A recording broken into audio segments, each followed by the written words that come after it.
तो चलिए स्टार्ट करते हैं class 10th NCERT chapter 3 exercise 3.3 का इंट्रोडक्शन पार्ट। इंट्रोडक्शन पार्ट क्योंकि 3.3 में एक्सरसाइज 3.3 में जो भी प्रॉब्लम है, जो भी क्वेश्चन दिया गया है, अगर आप ये इंट्रोडक्शन पार्ट देख लेते हैं तो आप आराम से सोल्व कर सकते हैं। ऐसे हम एक एक क्वेश्चन बताते हैं, कोई भी एक्सरसाइज हो, एग्जाम्पल हो, जो जिस चैप्टर में हम हाथ लगाते हैं उसका पूरा एक्सरसाइज, एग्जाम्पल, इंट्रोडक्शन सब कंप्लीट करते हैं। ठीक है, तो हम एक्सरसाइज 3.3 को इसमें स्टार्ट करने वाले हैं और ये बताएंगे कि एक्सरसाइज 3.3 को कैसे बनाना है, मतलब उसमें किस कॉन्सेप्ट को यूज किया गया है बनाने के लिए। ठीक है, बस अगर आप ये इंट्रोडक्शन पार्ट देखते हैं तो आपको समझ में आ जाएगा। ठीक है, तो आपको बता दें थोड़ा सा पीछे का बात कि एक्सरसाइज 3.3 तक हम 3.2 तक हम लोग क्या पढ़े थे। एक्सरसाइज 3.2 तक हम लोग ये पढ़े थे, ग्राफ पढ़ने, मतलब ग्राफ बनाने के लिए सीखे थे। समझ में आया, मतलब कि लीनियर इक्वेशन इनटू वेरिएबल को बनाने के लिए हम लोगों के पास दो मेथड आया। मेथड कितना आया? दो। मेथड नंबर 1 क्या था? मेथड नंबर 1 था कि ग्राफिकली रिप्रेजेंटेशन, मतलब हम लोग ग्राफिकली से बनाते थे, ग्राफ बनाकर। ठीक है, या फिर इसी को आप जियोमेट्रिकली भी बोल सकते हैं। बात समझ में आया। और दूसरा मेथड हुआ एल्जेब्रिकली। ठीक है, तो एल्जेब्रिकली देखिए इसमें भी 3 कंडीशन आया था, ये सब आप जान चुके हैं। अब बात आ गया है कि एल्जेब्रिकली को कैसे बनाएंगे। तो एल्जेब्रिकली जो है वो आपका 3 मेथड से बनेगा। एल्जेब्रिकली का भी 3 पार्ट है, ठीक है ना। पहला पार्ट को सब्स्टिट्यूशन बोलते हैं, सब्स्टिट्यूशन। ठीक है, दूसरे को बोलते हैं इलिमिनेशन, और तीसरे को बोलते हैं क्रॉस मल्टीप्लिकेशन। ठीक है ना। तो देखिए ये 3 तरीका पढ़ने का है हम लोग को एल्जेब्रिकली में। ठीक है, तो हम लोग सिर्फ इसमें बात करेंगे सब्स्टिट्यूशन। ठीक है, हम लोग को एक्सरसाइज 3.3 में बस इस मेथड से ही बनाना है जिसका नाम है सब्स्टिट्यूशन। बात समझ में आया।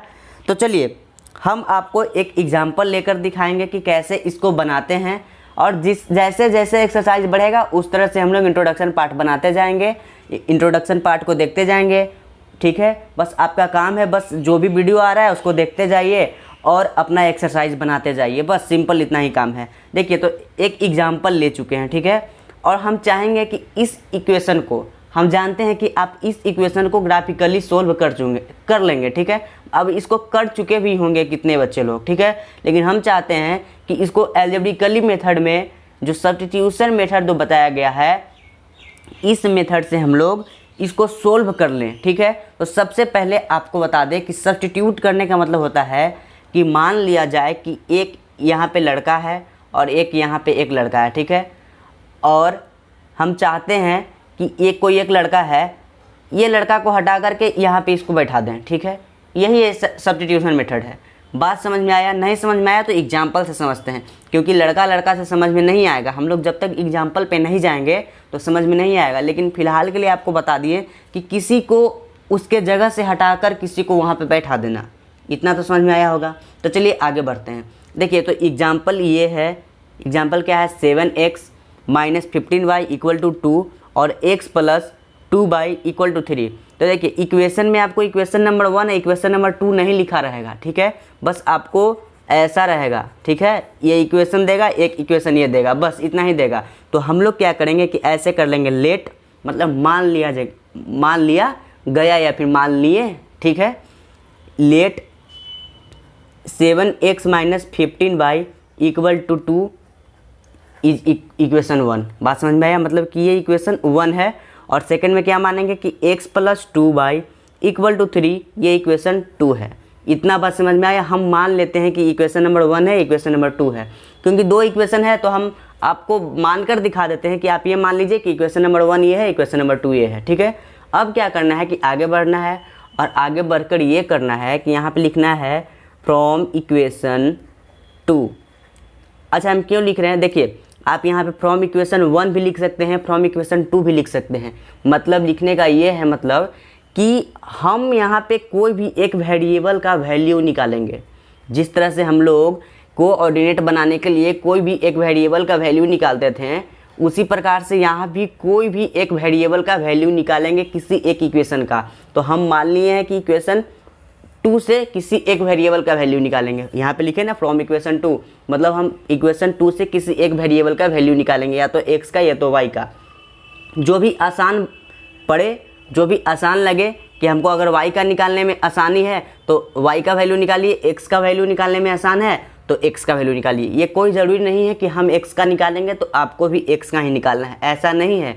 आप चाहें तो y का भी निकाल सकते हैं, आप चाहें तो x का भी निकाल सकते हैं। और ऐसा भी नहीं है कि हम फ्रॉम इक्वेशन 2 लिखे हैं तो आप भी फ्रॉम इक्वेशन 2 ही लिखें, नहीं, आपका मर्जी है। आप चाहें तो फ्रॉम इक्वेशन 1 भी लिख सकते हैं। देखिए छोटा छोटा बात बता रहे हैं, वीडियो को स्किप मत कीजिएगा वरना बहुत पछताइएगा, ठीक है। देखिए कभी भी आपके अनुसार अगर आप चाहते हैं कि इस इक्वेशन नंबर 1 से किसी एक वेरिएबल का वैल्यू निकाल लें, एक वेरिएबल कहने का मतलब हुआ कि या तो आप x का वैल्यू निकाल लीजिए या फिर y का वैल्यू निकाल लीजिए, ठीक है, या फिर आप इक्वेशन 2 से निकाल लीजिए। तो आपको जो भी आसान लगता है, जो भी आपको इजी देखने में लग रहा है उससे आप निकाल लीजिए। क्या बोल रहे हैं कुछ समझ में नहीं आ रहा है तो फिर से देख लीजिए आप कि हम क्या बोलना चाह रहे हैं। सबसे पहले तो फ्रॉम इक्वेशन 2 लिखे हैं, आप जो भी लिखिएगा यहाँ पे 1 लिखिएगा तो इक्वेशन नंबर 1 को लिख दीजिएगा, 2 लिखिएगा तो इक्वेशन नंबर 2 को लिखिएगा। तो हम फ्रॉम इक्वेशन 2 लिखे हैं तो इक्वेशन नंबर 2 को हम यहाँ लिख देंगे। तो x + 2y = 3 लिख दिए।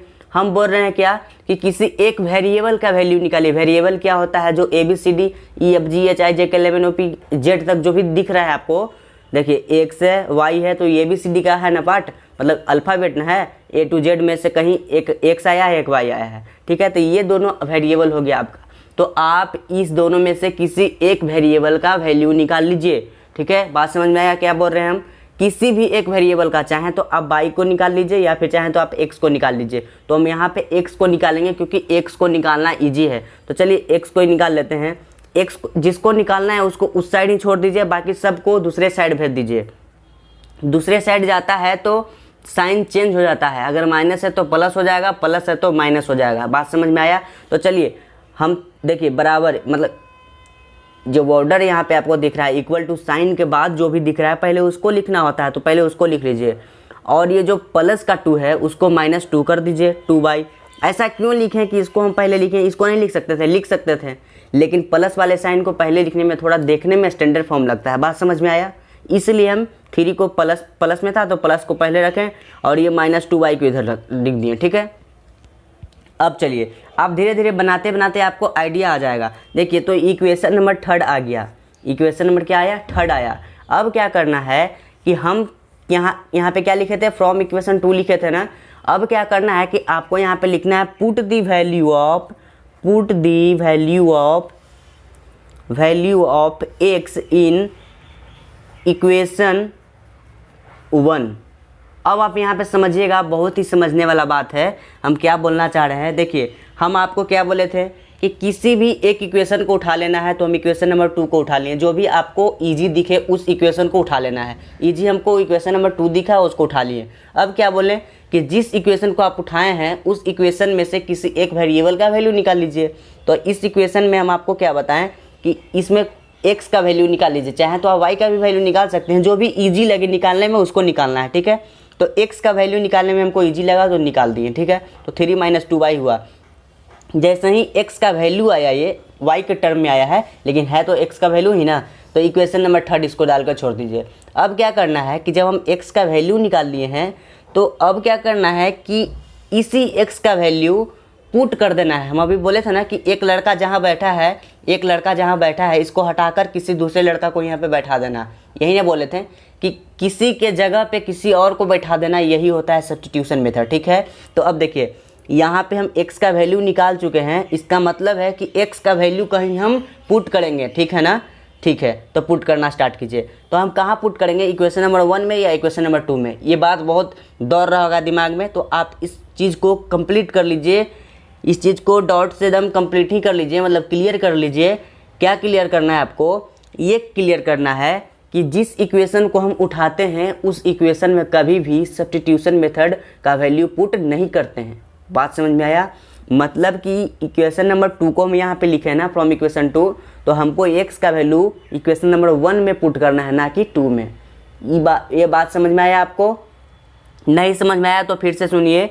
यहाँ पे जो भी इक्वेशन को आप उठाएंगे, एक किसी भी वेरिएबल का वैल्यू जिस इक्वेशन के हिसाब से आया है, मतलब x का वैल्यू हमको किस इक्वेशन से आया है, फ्रॉम इक्वेशन 2 से आया है। तो इक्वेशन नंबर 2 में हम x का वैल्यू पुट नहीं करेंगे, इक्वेशन नंबर 1 में पुट करेंगे। बात समझ में आया? तो चलिए x का वैल्यू क्या आया है 3 - 2y, तो 3 - 2y को हमको कहाँ पुट करना है, इक्वेशन नंबर 1 में। तो यहाँ पे इक्वेशन नंबर लिखिए, put the value of x in equation number 1, और इक्वेशन नंबर 1 है जो भी इक्वेशन उसको लिख लीजिए। तो 7x - 15y = 2, ये है हमारे सामने इक्वेशन, ठीक है।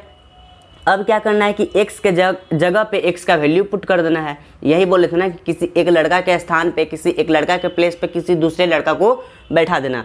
ये x का वैल्यू है, तो मतलब x के जगह पे उसका वैल्यू को हम पुट कर देंगे, मतलब बैठा देंगे। बात समझ में आया? तो चलिए, तो 7 को 7 ही छोड़ दीजिए, और इंटू में है ना x, तो यहाँ पे क्या करना है कि x का वैल्यू को डाल देना है, मतलब x को हटा देना है और इसका वैल्यू को उसके जगह बैठा देना है। तो 3 - 2y है x का वैल्यू, तो यहाँ पे 3 - 2y लिखिए, -15y = 2, ये आपके सामने आया। अब इसको सोल्व कीजिए, आपको सोल्व करना आता ही होगा।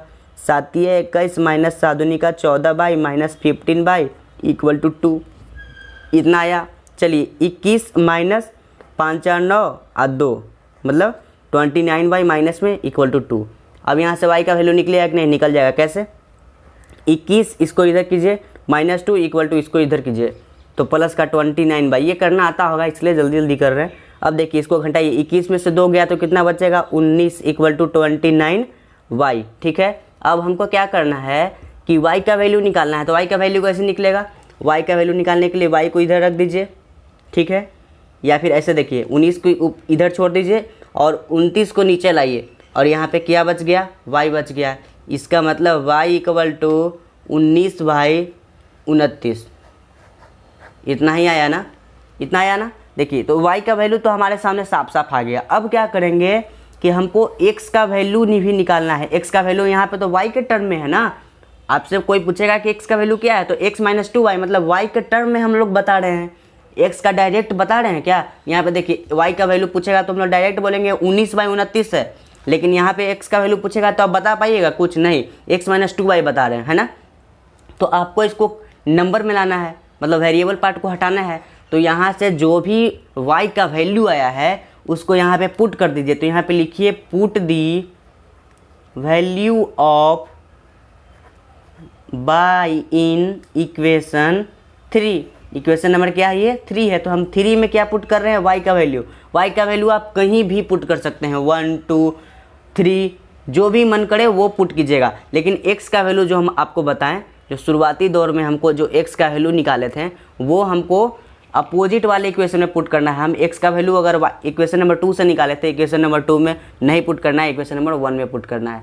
लेकिन यहाँ पे जो y का वैल्यू एक बार आ जाता है उसको आप किसी भी इक्वेशन में पुट कर सकते हैं। देखिए पहला क्वेश्चन है, हो सकता है कि आपको बहुत मतलब कि दिक्कत हुआ होगा समझने में, लेकिन चिंता नहीं करना है, आपको वीडियो देखते रहना है। हम इक्वेशन भी सोल्व करवाएंगे, इक्वेशन सोल्व करते करते आपको पूरा समझ में आ जाएगा।